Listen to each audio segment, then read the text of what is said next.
All right, we're live. Hello, everyone. This is Warrior Woman 91, and welcome back to the Renegade Millennials. I know you guys all thought I was dead or disappeared in a puff of smoke, but not to worry, I have returned. So it's our first episode since I relocated to Southern California, and I've got some amazing guests coming up. Please welcome Jacob Airy of the Daily Wire and also of Studio Jake, which you should go watch that channel. Law student hopeful Kyle Thompson of the San Francisco Bay Area. Ben McDonald of Twitter fame. You guys have seen his GIFs and videos all over the place. Very, very famous man.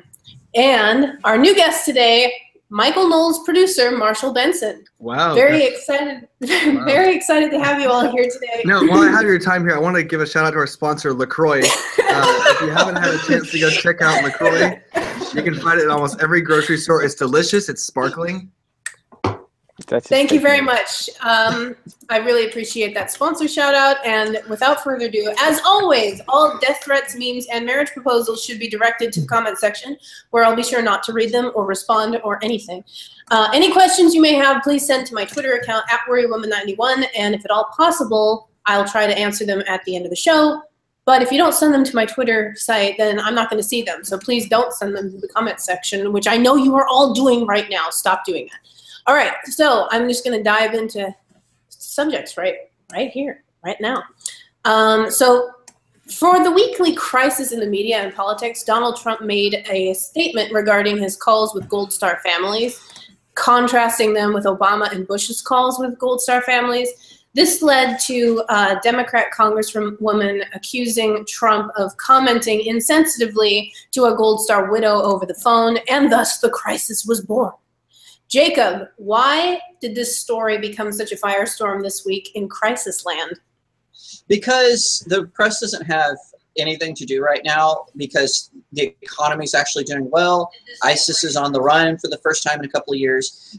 And far be it for, I'm a Trump skeptic. I don't agree with probably 1,000%, I don't know, of Trump's policies, but I have to give credit where credit's due. And as far as them making this, they're making this statement that, oh, he's contrasting himself with Obama and Bush, and they knew they would get Bush all riled up because Trump did his best to libel Bush during the 2016 election.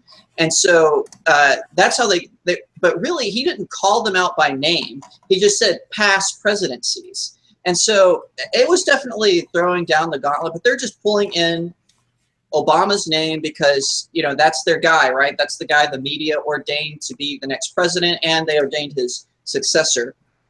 So I think they're just making this, they're just throwing gasoline on the fire just to aggravate everyone, get the conservatives defending Trump. And what boggles my mind is whenever they say, oh, he said this about Obama and this about Bush, again, he didn't name them. And so it's so annoying when I watch conservatives like defending Trump from that angle. I'm like, just say he didn't say Bush and Obama, because he didn't. The press are just saying this just to do what they do best and cause controversy. So, Ben, the media seem to have a nasty habit of picking up on any Trump statement and blowing it up beyond what it may have been intended or beyond what was necessary. No matter how tasteless. So have we reached a new low with this Gold Star family story, or is this just business as usual for the media? Well, it's just a continuing trend of what you've seen. Because ever since he's been president, even in the primaries, they don't have anything to do. And when they take small stories like this and blow it out of proportion, it makes their legitimate ones hold far less weight than they would have otherwise. Mm-hmm. Because before anyone actually knew what they said, what he said in that meeting on the call, they took the Democrat Congresswoman's word for it and just went with that without even doing any research of their own. And it's just kind of disheartening to see that they're just they do anything to attack Trump. Mm-hmm.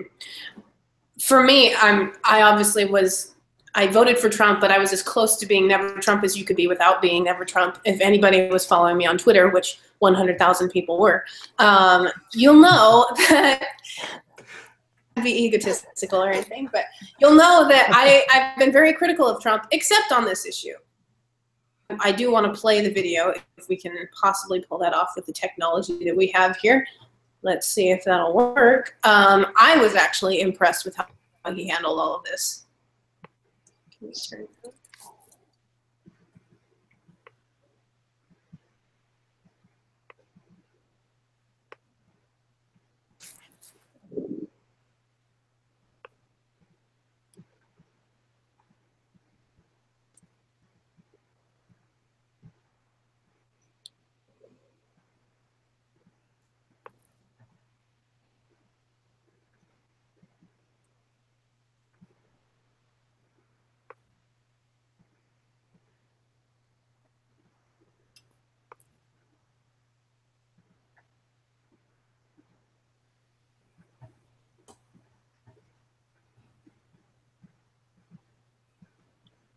Anyway, so that's just a little taste of what this example of the call was with the Gold Star widow. You know, he was sympathetic. I mean, the narrative the entire week was that Trump doesn't care. Trump is unsympathetic. He says mean things. He mistreats Gold Star families, Gold Star widows, whatnot. That's simply not true. Kyle, the optics of any politician are 90% of politics. Just as we saw Trump position himself on the side of the national anthem with the take the knee business, here we also see his deeply sympathetic call with the Gold Star widow. Is this the reason why Trump got elected? Yeah, I mean, among other reasons, I think this is a defining difference between Donald Trump and someone, I would suggest like someone like Barack Obama, is that we have for the first time a lot of Americans that were disheartened by the way that they felt that Barack Obama disrespected the country by his rhetoric and the things that he said. I think that people, whether they or not they agree with the policies of Donald Trump, whether or not they necessarily supported him, you know, specifically Republicans in the GOP primary, Republicans that are still skeptical of him. I think that one thing it kind of comes to the forefront is that at least we know we have a president who loves his country and is supportive of the military. And I think that people believe that genuinely. I think Republicans understand that genuinely, that even though they disagree with him in a lot of different ways on policy, at least his attitude towards the military and towards things like the flag and the national anthem, he is on the side of this sort of like American patriotism, you know, and we've been lacking that from a presidential figure, you know, specifically in the previous administration. And so I think that's why Republicans are encouraged by the way that he, you know, like this, the calls that he's been making. They're encouraged by his stance on the national anthem. The fights he gets in with the NFL may be stupid and they're petty and we wish it would stop. But I think at the bottom of our hearts, we know that he does respect the national anthem, and at least somebody is standing up to the progressive forces, whether it's in the media or other politicians or NFL players or whatever it is. I think that the optics look great for him because he's kind of causing the Democrats to sort of shoot themselves in the foot, because they are taking these stand in their sort of blinded, narrow view of attacking Trump. They are also making themselves look like they're unpatriotic and they're ungrateful for military service. Like they're out there attacking the national anthem and the flag. They're out there basically, you know, making this whole thing with the Gold Star families. I mean, it's sort of seeing like you're attacking the president who is calling and trying to honor these men and women that served in the military, and specifically in the Niger situation, the men that went to Africa. So I think it's kind of helping him sort of in the optics in the long run, because the Democrats are looking, like they very unpatriotic, in my opinion. So I think that helps him a lot in that regard. Mm-hmm. Just to kind of close out this discussion, you brought up a good point about how this is going to affect Trump in the long run, and I do want to give Marshall a chance to kind of weigh in on this. Yeah, I kind of want to respond to Kyle. I think that optics considered, 90% of what a president's going to be doing in the public light, it's going to be optics. But I actually don't think that's true. I think that you are what you surround yourself with, and Trump for the last, what is it now, 100 and something days of his presidency, 170 days or whatever, he surrounded himself with an America First team, an America First mentality.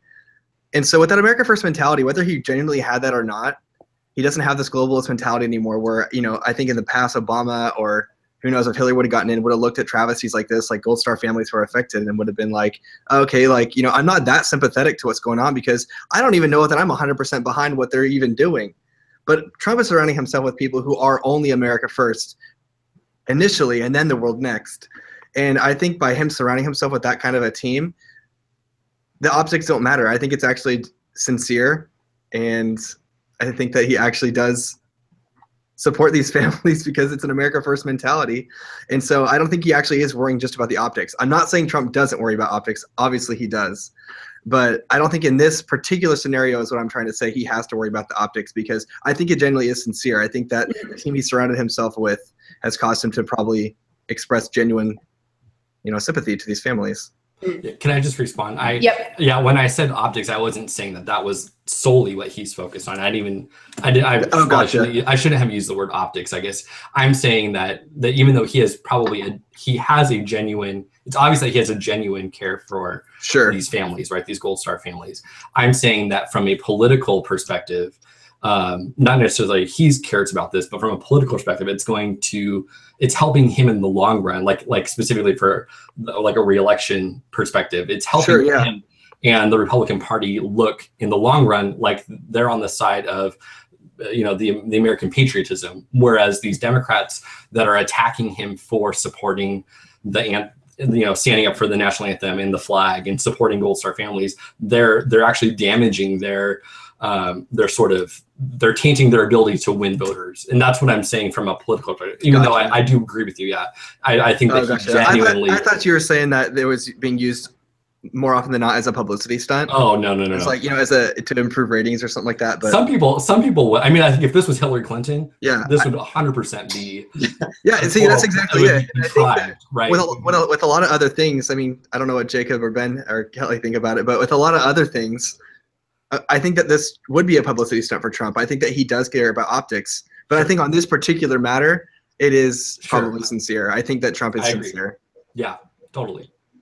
All right. So unless anybody else wanted to weigh in on that, I want to move on to our next subject. So there's a video that's been going around on Facebook.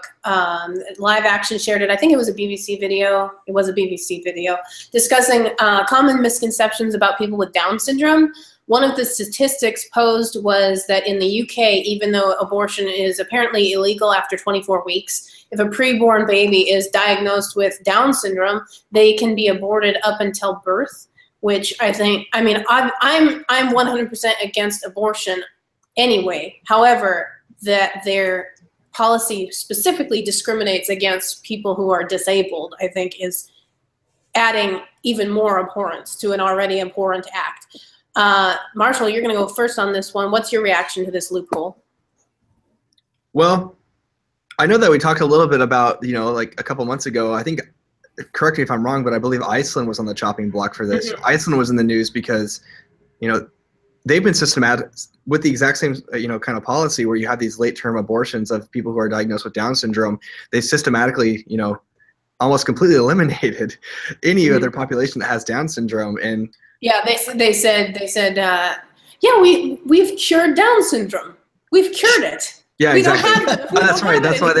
That's why they're on the chopping block, because they said they were curing it, but it's like, you're just aborting, disabled babies. But I think the moral. I mean, I don't know. Can you kind of phrase the question, Kelly? What is it you're looking for here? Just reaction. Reaction. It's a moral dilemma. I mean, because eventually it's going to come down to morally, where do you draw the line on quality of life, and who do you think gets to make that decision? And I don't know if I want to be the one to draw on the line in the sand where the quality of life stands, but I don't think that any government body would be able to make that decision. It should be individual families, if anything, but that's just where I stand. All right, Jacob, what do you think needs to change in society in order for us to combat what I would call unspeakable evil? I would say what needs to happen is we need to see the stigmas against people with Down syndrome are. So like this video, it says, it shows that, these are what people say about Down syndrome babies. I have a friend who's a single mother raising a Down syndrome child, and they can't be happier. So I think what needs to change is we think, it's the same thing that the Eugenics Society, aka Planned Parenthood, used to do. They would say, African Americans, they don't have good quality of life, so we need to eliminate them through abortion. And these rednecks, they need to stop breeding, so we're going to do forced sterilization. So what needs to happen with these abortion selections, I guess you could say, people need to face these criteria. And exactly what Marshall says, what does the quality of life really mean? Where do we draw that line, and who draws that line? Because every time the government draws the line, you know, you end up with National Socialism, you end up with communism, you end up with democratic socialism. And from there, the government gets to decide, oh, okay, well, in England, oh, okay, well, abortion's legal at this point, but we're going to put in a Down syndrome loophole. And that just opens up the door for a mother to bribe, or maybe not a mother, but a father who, you know, is going to have a Down syndrome baby. He's going to go and he's going to bribe the doctor. We don't want to have this baby. We're past the time. Can you just say it's Down syndrome so he can get an abortion? And I know that's probably rare, and I don't mean to use grandiose languages, but we've got to decide as a culture to eliminate these stigmas, these stereotypes around what it means to be a person with Down syndrome, and so on. Yeah, I have a close relative who is disabled, not with Down syndrome, but it is of great concern to me the way people who are disabled are not only just treated, but just looked at. Oh, you can't have, you know, quality of life without if you've got a disability, or if you're deaf in one ear, if you have autism, or whatever it happens to be. It's very frustrating to me when people say things, or, you know, for example, I have tinnitus. I have to live with that. I know Jacob knows somebody who also has tinnitus. You got to live with that. You can still have a normal life when you have things like that. Kelly, you do not live a normal life. I'm sorry. I know. that may be true, but I want to get Ben's reaction to this story in here as well. I mean, it's eugenics. Any way you want to spin it. I mean, that's what it is. I mean, you're killing something because of a disability that it has, something that in their eyes is wrong with it. But I don't really know how you get, if there's a way we can get bad from it, because it seems like we're so far down this path where, like, you just start, like, what are they going to do next? Like, as Jacob said, like, that's what Planned Parenthood did with, like, Black people when they were founded, and now it's going to Down syndrome people. And so just eventually, if it doesn't stop here, there's going to be somewhere else along the line where people will justify it. And it'll end up getting more extreme. In my view, you know, if it's not Down syndrome, oh, I wanted a baby with blue eyes, or whatever it happens to be. I wanted a baby with brown eyes. Well, that's not super unreasonable, Kelly. Blue eyes are awesome. But they're going to be able to abort based on very specific things in the future as the technology increases. Now, here's just this final point that I didn't really plan to have us talk about, but I just wanted to point this out. They're now developing what do they call it? It's a uterus so that you can actually implant, I think it's only being tested on sheep right now, but eventually the technology will get so that you can just implant the fetus inside this technological uterus and grow it in there instead. And it seems that the pro-choicers, the pro-abortion crowd is not very happy about this for some odd reason. I'd like to hear Kyle's reaction to that specifically. Are you talking about the bags? Yeah. Well, I think it exposes. Sorry, I've seen a lot of. So I realized I was like, I've seen a lot of that, you know, around on the internet, like these bags. I think they tested on like sheep, like baby sheep. I think that it kind of sort of pinpoints even more the sort of like hypocrisy. I don't know if I'd say hypocrisy, but I think it exposes people that are, you know, pro-choice or pro-abortion, because it's basically, you know, there's the whole argument is like, oh, you know, what about the mom? What about the woman, right? Exactly. Well, this is taking the woman out of the picture, and yet they still want to prevent these types of technologies being used. So you obviously know that there's something else behind it. And for me, you know, it's hard from a perspective of someone who is pro-life.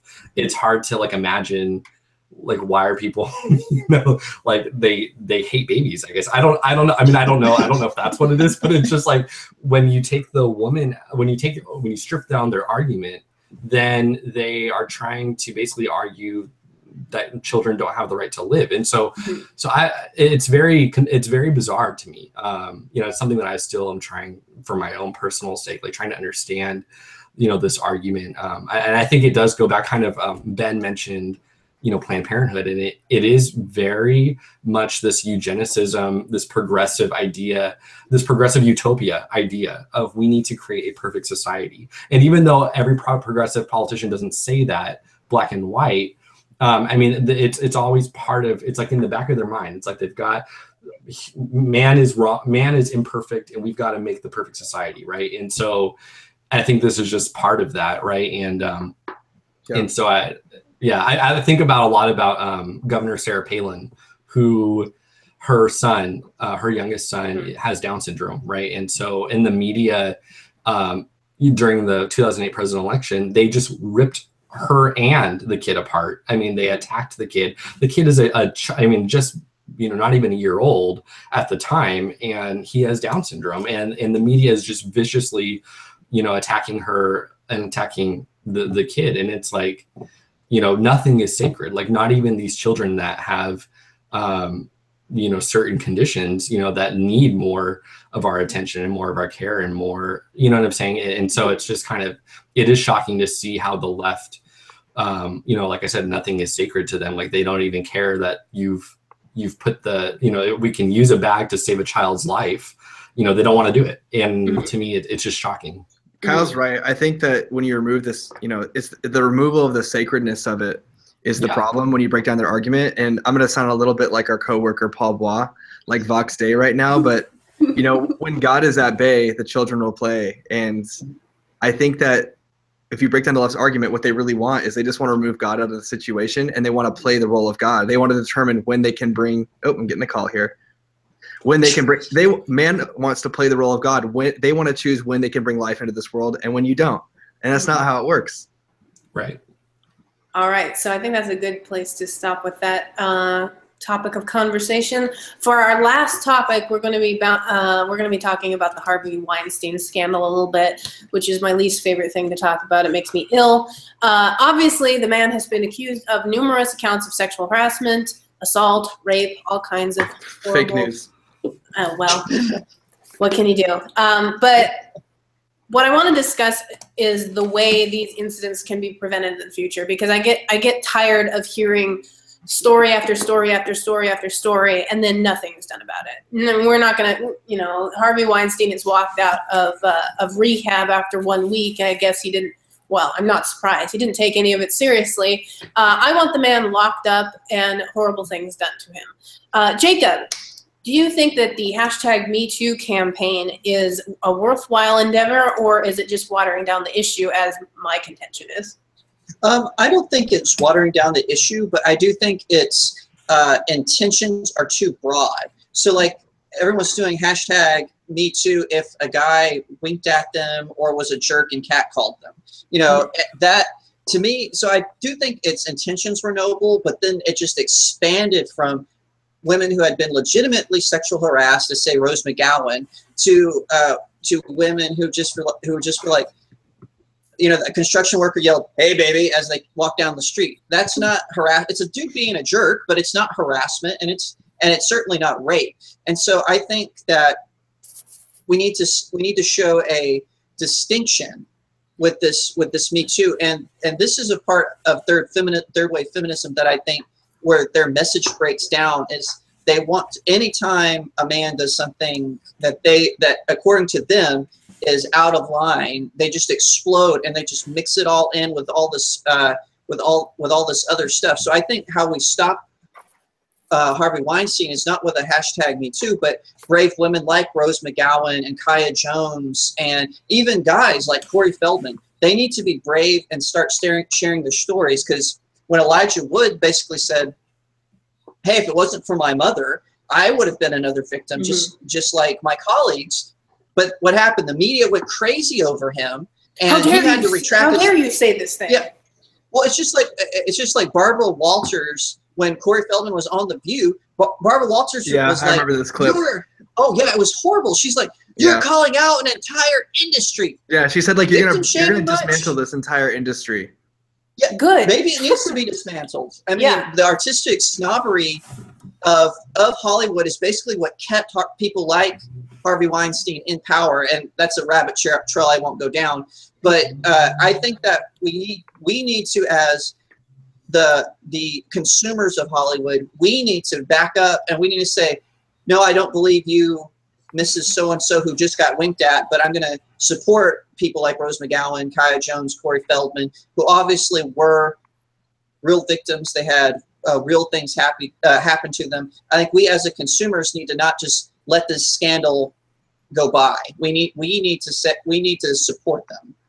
See, that's how we keep it from happening again. Yeah, that's kind of my issue with this entire #MeToo campaign is it feels like it's a manufactured distraction so that the focus is taken off of Harvey Weinstein and said, oh, but it's a broader issue. It's a broader problem. Everybody's had it happen to them. It's not really that bad what happened with Harvey Weinstein specifically. I'm not saying that everybody is intention, but that's kind of, I feel like the focus has shifted off of Harvey Weinstein because it was story after story after story about him, and now all of a sudden, no, it was Michaela Maroney. With all due respect, horrifying story. That guy should be, but it's broadened out beyond just focusing on this guy's crimes, and it's gotten far beyond, so that I feel like I don't know. I would like the specific Harvey Weinstein to be, and so on and so forth. Rather, oh, sorry, I was just going to throw something out there. An open secret. Okay, you are.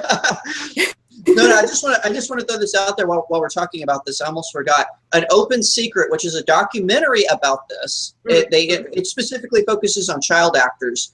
It is free on YouTube right now. The creators put it on YouTube for the whole month of October. Definitely give this a shot. Oh, hi, Elliot. Definitely watch this documentary. I fully endorse it. And this came out years ago, before the Harvey Weinstein broke. This was when Bryan Singer was being accused. And of course, people let him slide because we liked X-Men Days of Future Past. So anyway, sorry, I just wanted to throw that out there. That's a great documentary. Everyone should watch it. Absolutely, for sure. So I have a very special surprise guest who did not want people to know he was coming, is now here. And he actually has, now correct me if I'm wrong, and I know you will, you've actually trained women on self-defense. Is that correct, Elliot? Yes. Can't hear you. Dang it! Fail! This is so terrible. Okay. Try logging out and logging back in, different browser, all that good stuff. Okay. We'll try to get Elliot back. We're gonna go back to Marshall, who also is a fanboy of self-defense. Self-defense. We still can't hear you, Elliot. This is what happens when you don't log in early. Okay, so we're gonna go back to Marshall. You're a big advocate of personal self-defense. What would be your suggestion for how both women and men can defend themselves from unwanted advances? And if you don't stop winking at me, I'm going to report you to HR. Oh, what? Okay, first off, that's a very serious allegation, and I do not need that on my plate right now. Second off, yes, thank you, Elliot. Marshall's going to finish his point. Yeah. Well, I mean, this is kind of a loaded, it's kind of a baited question, Kelly. You know exactly what I'm going to say. The best way to stave off attacks equally for men and women is to buy yourself a firearm and to get a concealed carry license, or just carry it in your purse. And yeah, I mean, God made man, God made man and Colt made him equal, right? So just go get yourself a gun.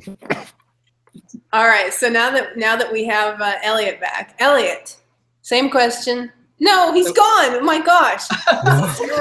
This is great. I'd like to elaborate further on LaCroix, because LaCroix is absolutely delicious. Before Ellie gets back, I was just going to say what Marshall is saying is actually, it's interesting. That's kind of the position I think that Antonia Okafor has sort of taken. I don't know if you guys follow her on Twitter or not. I know Kelly does. Oh, we're friends. We text all the time. She, she's part of she's leading that empowered movement, and this whole #MeToo thing. She's been talking about how exactly what Marshall was saying is like the best way to defend yourself is by having a firearm, and so. Yeah, I was just watching Steven Crowder last night. He put out an episode where he put up a booth on a college campus and said, "I'm pro-gun, change my mind."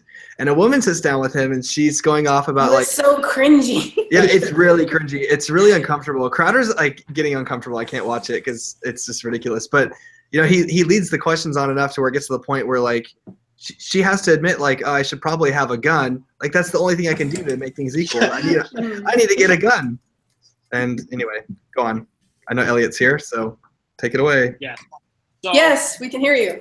So Kelly asked me, have I trained women in self-defense? And the answer is yes. I have been training kids in karate since 2010, since I got my first degree black belt, of which now I have 3. And the idea behind that was and one of the things we really encouraged at my martial arts school was that we trained women how to defend themselves because of this inequity between men being physically more capable of inflicting pain and being that is sexist. No, I'm just biological. I'm teasing you.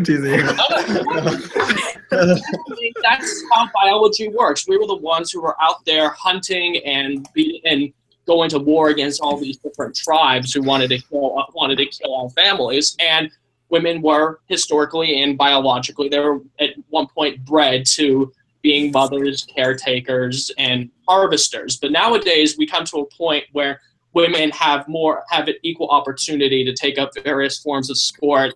They could be bodybuilders, they could be lifters, power lifters, Olympic athletes, and all the sort. But one of the interesting things about martial arts is that we really emphasize the importance to every single young girl and woman that we had at our school was that there are people out there in this world who will take advantage of women and their insecurities and all the other, and how weak they could seem to be, and just the general fact of nature that some people are very selfish, self-interested, and they will get whatever they want. And there are some predatory men out there in this world who will do whatever it takes to get their fix. So we emphasize this idea that women should be able to defend themselves, and we did that through punches, strikes, knowing how to teaching women how to defend themselves against clubs, knives, and guns. And yes, like someone holds a gun to my face and how do I get out of it? Well, we taught that as well.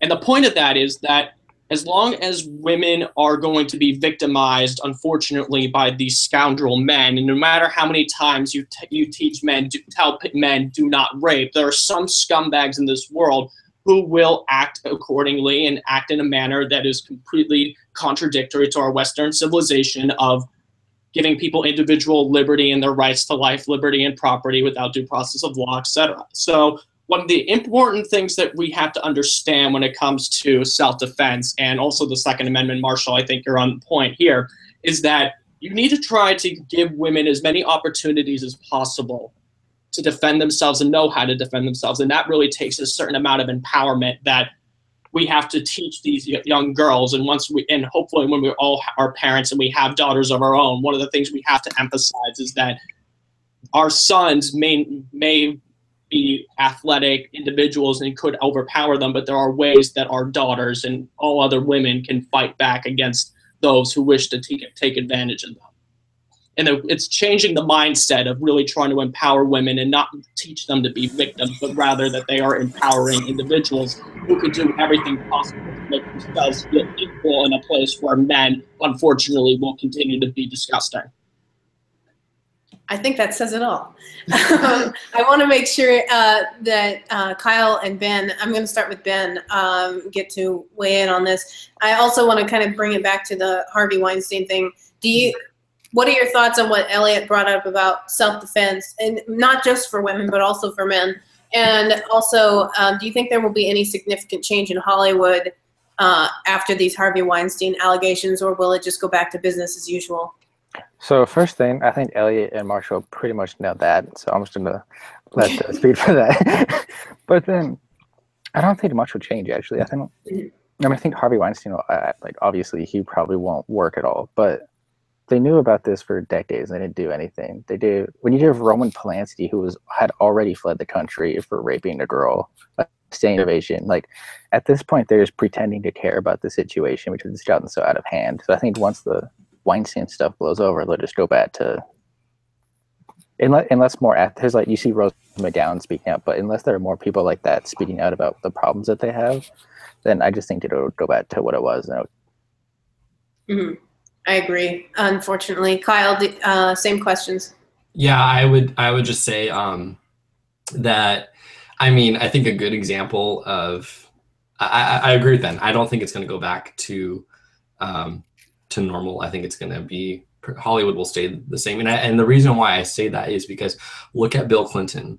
Bill Clinton's a perfect example of someone who there was known, in fact, the Monica Lewinsky thing was national coverage, and yet liberals have continued to just parade him around. He has been, you know, until Barack Obama, he was the star of the Democrat Party, even though he had this history that was well known and well documented. And so in terms of Hollywood, I think that it's going to be the same mindset. People will just continue to sort of gloss over it and excuse it until it becomes something that blows up in their face. And then they'll all act like, oh, I would never do that. I would never support this person. You know, like in the Harvey Weinstein, you know, case where it's like all of a sudden he's the black dog or the black sheep that everyone is shunning, even though for years they all support it. So I don't see them at all turning a new leaf and trying to make a new strides in a different direction. So that's my opinion. But all right, so just to wrap this up, I want to give Elliot the last word since he just kind of popped in here.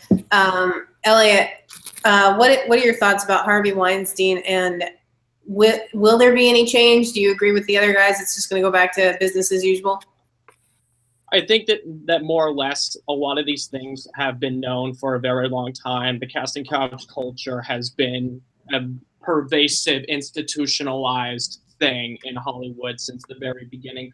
I think that I will give credit to some extent to what intersectional feminists would like to argue in terms of institutionalized misogyny. I think that to an extent their cries of it are legitimate insofar as talking about Hollywood culture. But the irony is that, and this is what a lot of you guys have actually brought about, was that Hollywood culture and the democratic leftist culture are one and the same. There's a symbiotic relationship between Hollywood, the Democratic Party, the media, and just the general ideals of neo-Marxism that are pervasive in our society and in our culture to this day. So what we're seeing right now with Harvey Weinstein finally getting kicked out of his pedestal and being blacklisted by Hollywood, I think that this could be seen as a sign of things to come, assuming that Hollywood understands that if they don't speak up, then everything that they have stood for, purported to stand for, is all been a bunch of facial lies in order to assist their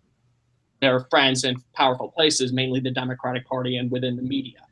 The Democratic media complex, as Andrew Breitbart had once upon a time really talked about, was this iron triangle between the mainstream media, the Democratic Party, and Hollywood. And as long as you did not nail all three of those points on the triangle, then it was going to be difficult for you to change up the narrative that is pervasive in society today. It's the reason why you go turn on late night TV shows with Kimmel, Colbert, and Fallon, and all you're seeing is just left-wing garbage. It's this nasty, almost indestructible triangle of influence where everything is surrounded in order to bolster themselves and their ratings and also acquire more money. And with Weinstein finally getting his ass handed to him, rightfully so, for over 40 cases of sexual harassment, assault, and rape, now we're starting to see Hollywood unravel itself for the hypocrites they are, along with the mainstream media getting nailed on the fake news stuff because of James O'Keefe and Donald Trump hammering them like it's nobody's business. Now we're starting to see that all of these different groups within this iron triangle are starting to collapse. But the only way that they can collapse is if we influence the culture so that everything that they stood for gets called out and they have to change what they have been hiding for a very long time. And B, we just have to start naming the names. And until Hollywood starts waking up and smelling the coffee that they cannot preach feminism and equity for women and talk about the non-existent wage gap without calling out the pervasive institutionalized sexism within their industry, no one's going to take them seriously anymore. And I think they're starting to realize that. That's why you're seeing Corey Feldman call out the pedophilia. And it's why we're seeing all of these women starting to speak out, talking about Roman Polanski, Ben Affleck, and everyone else who has been. Just to kind of jump in there, I think you're absolutely right that even though their foundation has been shaken somewhat, they need another push in order for it to actually fall, because it's not going to fall unless there's somebody pushing back, and right now there's nobody pushing back. I disagree. I think that in a way, the conservative movement is finally wedging themselves in a position to say that, look, this is a legitimate issue, that sexual assault, rape, and everything else that's come along those lines is disgusting. We have conservative women speaking out. We have conservative men who are speaking out against this pervasive culture of sexual assault and sexual deviancy, and saying that there are ways to look at how to respect women as the valuable individuals that they are, as opposed to seeing them as a sex symbol and as a means for them to thrust their power, pun intended, almost, that they wish to exude themselves on. So the problem that we're seeing here is that as long as conservatives start pushing the culture and starting to really kick everyone else in the tuchus, obviously you're correct. We're not going to get the change that we deserve out of this, and especially if conservatives are smart enough to wedge themselves within the conversation and provide the better alternative to actually giving women the agency that they have according to our laws and according to everything that our country was founded upon, and say that individual liberty, freedom, limited government, and everything else that we stand for actually promotes equity for women far better than this disgusting culture that has now been exposed. Obviously, nothing's going to change. And what we can at least do is steal the conversation away from them and say, look at all these people talking about all these women's issues, making themselves look like a bunch of screaming hypocrites. Now you've been shunning us, calling us sexist, racist, bigot, homophobes for a long period of time. Maybe you might want to listen to us and see what we have to offer for a woman's agency, as opposed to all these people who are purporting to care for women while keeping their mouths shut when there's this institutionalized sexism and rape culture. I'll say that out loud within Hollywood.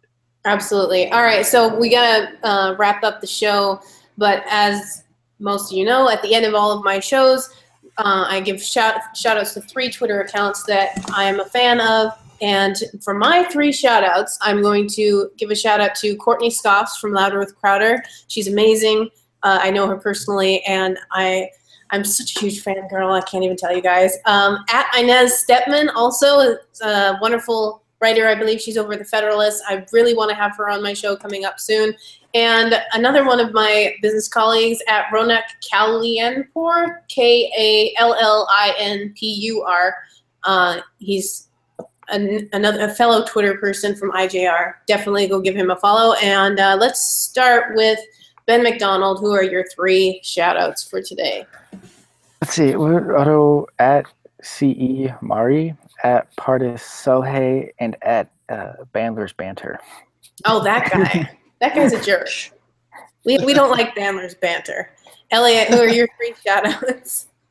Ariel Davidson, Josh Hammer, and Mark Levin. Sorry there, Kyle. I'm taking your guy. This is an outrage. Jacob, your 3 shout-outs. I want to call out my friend, Rosemary Duar. You can follow her at RLINND1, at Arlind1, and also Ezra Celeste at The Sleepy Rebel. And I got to shout out my friend Garrett Ventry at Garrett Ventry. He is a communications director in North Carolina. He does a lot of GOP strategies, and I don't know where he finds this stuff, but he is always sharing like really great conservative articles that everyone needs to read. Kyle, who are your shout outs for today? So my shout outs, first I want to shout out Jeremy Frankel, at Frankel Jeremy. He is a real homie. So go follow him. And then I was gonna shout out Elliot, but Elliot's here unknowingly to me.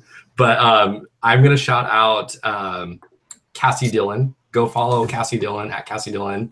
And then also someone who she doesn't like Star Wars. She doesn't like Star Wars, no, but I have to that's a big commend mistake. her You need to take that one on. back right now. Don't forget the pineapple pizza. Come on, that's an outrage in itself. I crucified like, Cassie on Twitter for not liking I'm going to Star take a lot of Wars. heat for this, but I actually do like pineapple pizza. Oh! So, Cassie and I have that connection there. I like pineapple pizza. That's disgusting. But I was going to say, and then the last. Why am I here? Like, what? Well, okay. I don't know. And then my last shout out was going to go to Harry Kachatrian at Harry1T6. There you go. Okay, we're done. Oh, just kidding. Marshall, who are your 3 shout-outs? You guys should really go check out the Twitter profiles of Blade Runner 2049, Blade Runner 2049, the movie, and then also the director's page, Denis Villeneuve. Yes, you should go check out all of those pages. They're great. All right. All right. Thank you guys for coming on. I really appreciate it. I think people enjoyed it in the comment section. I didn't get any questions on my Twitter site yet again because you people all are just, you don't follow directions. So tough. All right. So thank you so much for coming on, guys. And we will definitely be having more shows in the future now that I actually have internet at home. So be on the lookout for future shows. All right. We're going to go off the air.